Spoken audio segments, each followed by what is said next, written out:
O Senhor esteja convosco. Ele está no meio de nós. Proclamação do Evangelho de Jesus Cristo, segundo Mateus. Glória a vós, Senhor. Naquele tempo, os fariseus saíram e fizeram um plano para matar Jesus. Ao saber disso, Jesus retirou-se dali. Grandes multidões o seguiram e ele curou a todos. E ordenou-lhes que não dissessem quem ele era, para se cumprir o que foi dito pelo profeta Isaías. Eis o meu servo que escolhi, o meu amado, no qual coloco a minha afeição. Porei sobre ele o meu espírito, e ele anunciará às nações o direito. Ele não discutirá, nem gritará, e ninguém ouvirá a sua voz nas praças. Não quebrará o caniço rachado, nem apagará o pavio que ainda fumega, até que faça triunfar o direito. Em seu nome, as nações depositarão a sua esperança. Palavra da salvação. Glória a vós, Senhor. Caríssimos irmãos e irmãs, acompanhamos no Santo Evangelho nosso Senhor Jesus Cristo, que é perseguido, tentam matá-lo. É interessante recordarmos, de modo algum, Jesus levanta a voz ou rebela-se, apenas sai e segue o seu caminho de anúncio da salvação, convidando todos para participar do seu reino, convidando todos à conversão. Aqui nós aprendemos de Jesus que não somente ele pregou, não apenas falou sobre a mansidão, mas viveu essa mansidão e também colocou como uma bem-aventurança. Bem-aventurados os mansos, porque possuirão a terra. Que nós possamos também colocar isso em prática em nossa vida. E com certeza talvez não passaremos por situações semelhantes a essa, de sermos perseguidos, de alguém querer nos tirar a vida. Mas ao longo do dia, ao longo da vida, temos situações que exigem de nós mansidão, paciência, para que nós possamos ter também os meios eficazes para, em nosso dia a dia, conseguirmos cumprir bem esta bem-aventurança. Pensemos no nosso cotidiano, nas coisas que fazemos. Quantas são as ocasiões que temos de manifestar esta mansidão? No ambiente familiar, tantas são as situações em que se tem contendas, mas que podemos responder com um sorriso, com um silêncio, pois qual é a tendência original do ser humano? Tudo revidar, tudo falar. Se alguém nos trata bem, consequentemente, a tendência é tratar bem. Mas se alguém, uma pequena palavra, já te ofende, você quer ofender 2, 3 vezes mais. Por isso é uma frase comum. Eu não levo desaforo para casa. Ou seja, quantas pessoas estão arrepiadas em relação a isso? Tudo quer brigar, tudo quer falar. Aprender isso de quem? De Jesus, que não foi. Ele nos ensina a oferecer a outra face, a nos calarmos, a silenciarmos. Porque nós temos medo? Não. Porque quem é o nosso defensor? É o Espírito Santo, ele que vai falar em nós e por nós, na hora oportuna. Nós não precisamos ficar brigando o tempo todo. Precisamos também aprender a suportar as pequenas contrariedades do dia a dia por amor ao Senhor. Quantas vezes encontraremos pessoas com assuntos inoportunos, coisas que não levam a nada, mas devemos escutá-las de modo afável, de modo paciente, porque é uma caridade para com o outro e também um exercício de mortificação para nós. Porque é muito fácil conviver somente com aqueles que nós estimamos, que nos são agradáveis. Por isso precisamos também nós aprender a mortificar mais os nossos sentidos. Oferecer ao Senhor essa pessoa que tem um assunto chato, que tem um assunto interminável. São pequenas contrariedades do nosso dia a dia que vai formando o nosso coração na mansidão. Porque senão eu só vou fazer aquilo que eu quero, somente aquilo que me apetece. E a vida não é assim, cheia de caprichos. Precisamos aprender a sermos adultos. Nós não fazemos somente o que queremos e o que gostamos. Fazemos o que é necessário e que educa o nosso coração para o céu. Por isso precisamos aprender a mortificar mais os nossos sentidos, ouvir pacientemente, calar quando não se tem necessidade de respostas. Depois, precisamos aprender com o Senhor a oferecer também as ofensas, as contrariedades por amor ao Senhor. Quantas vezes a pessoa pode te ofender, vai querer te humilhar, mas confia a Deus aquela situação. E não guarde mágoas, não guarde ressentimentos. E já perdoa naquele instante. Precisamos aprender a sermos livres interiormente. Porque senão estaremos sempre carregando esse lixo. Porque alguém me ofendeu, porque alguém não me cumprimentou devidamente, porque alguém me virou o rosto. Serei sempre o ofendidinho da história, sempre a vítima. E não é isso que Jesus quer de nós. Homens e mulheres fracos. Querem pessoas fortes. Isso é importante. Uma outra situação que aprendemos no Santo Evangelho. Nós não temos medo de dar o perdão. Não temos medo de amar. Pois escutamos a cada instante no Santo Evangelho. Não tenhais medo, não tenhais medo. Mas muitas vezes nós temos medo de contrariar a Deus. Pensamos que estamos zangando o coração de Deus. Aqui gostaria de diferenciar o amor a Deus do perfeccionismo. Quando eu amo tanto ao Senhor, quero fazer a sua vontade, eu quero em tudo agradar a Deus. E sei das minhas dificuldades, eu sei das minhas limitações, das minhas fraquezas, e apesar de tudo isso, eu quero continuar amando a Deus. Apesar dos meus limites, das minhas limitações, eu quero fazer a vontade de Deus.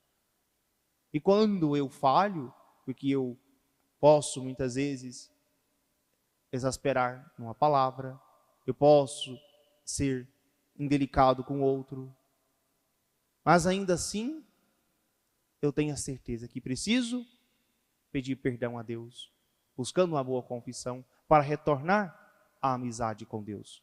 Porque qual é o propósito? O amor a Deus. Eu quero em tudo ser agradável ao Senhor.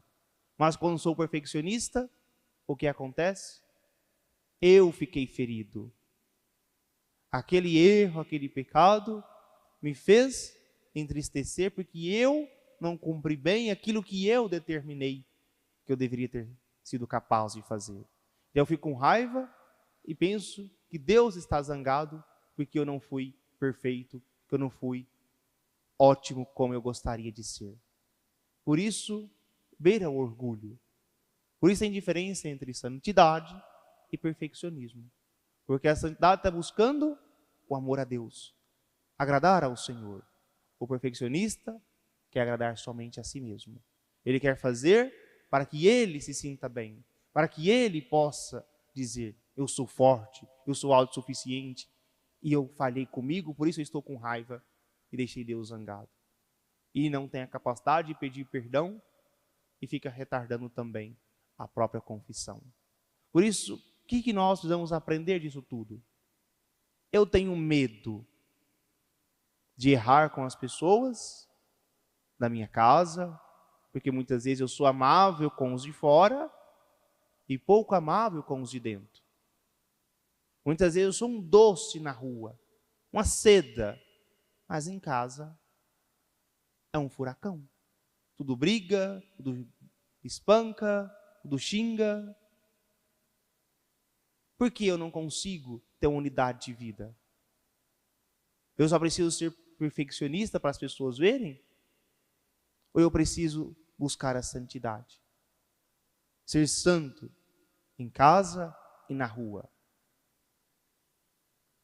Por isso eu preciso saber no meu coração. Será que eu tenho medo de errar? Porque eu me considero muito bom? Ou porque sei que sou limitado e posso errar, mas a graça de Deus me sustenta?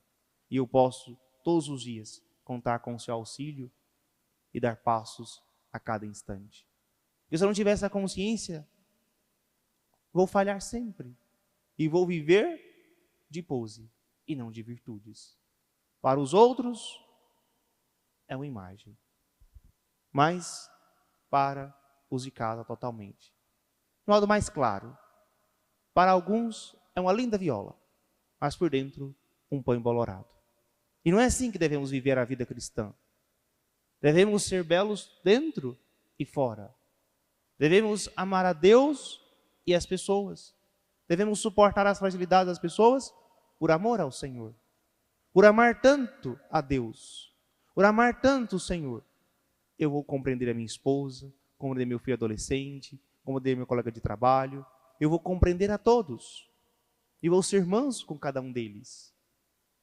Porque se assim não for, eu estarei sempre brigando e tornando o ambiente cada vez mais difícil.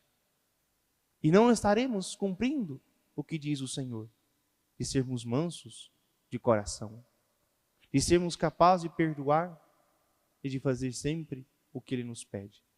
Por isso recorramos sempre a Nossa Senhora, para que nos ajude a suportar as contrariedades do dia a dia, a sermos afáveis e agradáveis com todos, suportemos as contrariedades por amor ao Senhor e, sobretudo, aprendamos o silêncio.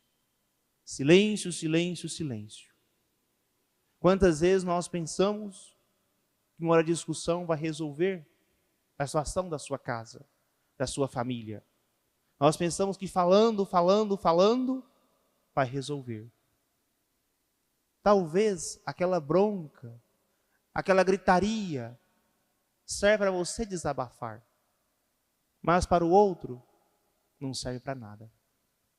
São José Maria Escrivá ensinava: mais vale um instante de silêncio do que uma hora de discussão.